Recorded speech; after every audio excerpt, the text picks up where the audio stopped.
trình bày nhạc phẩm Tuyết Rơi, nhạc Pháp lời Việt ạ.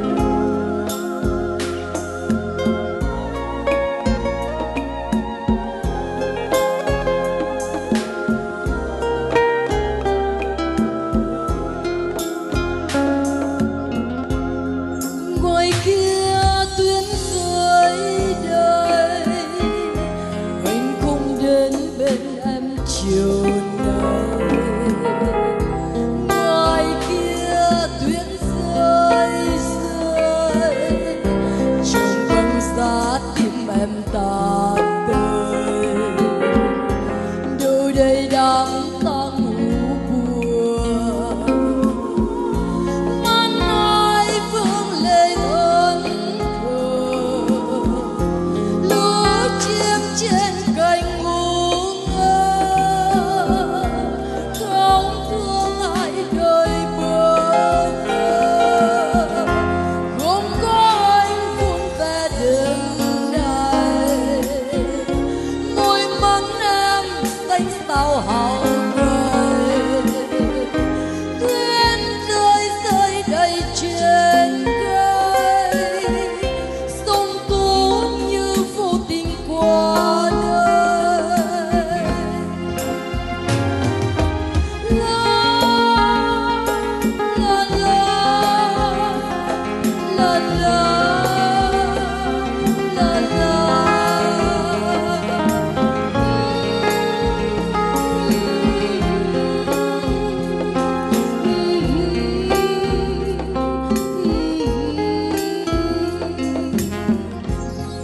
buồn ơi ta có thương thân mình, vắng anh trong không xa lạ. Nỗi cô đơn nào không đau, nhớ thương bao giờ qua mơ.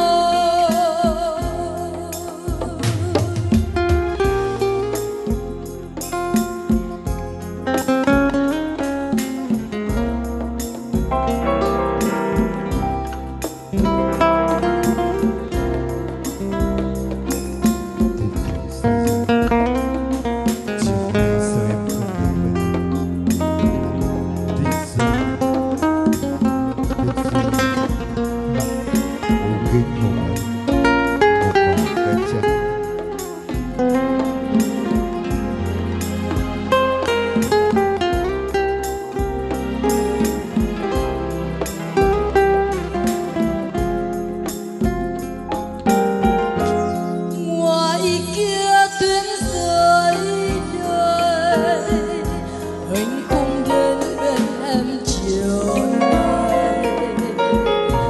Ngoài kia tuyến rơi rơi, trong băng giá tim em ta tươi.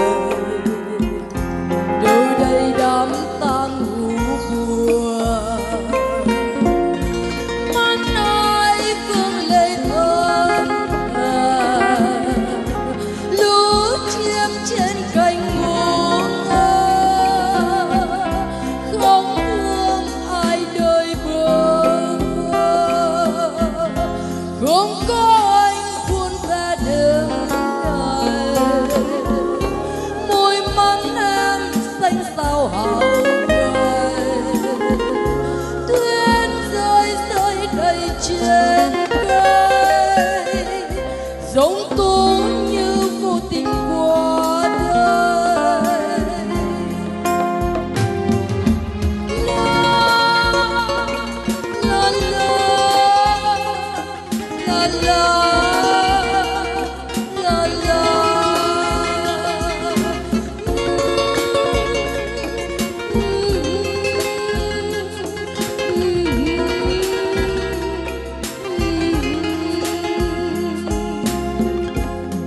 Buồn ơi ta khóc thương thân mình, vắng ai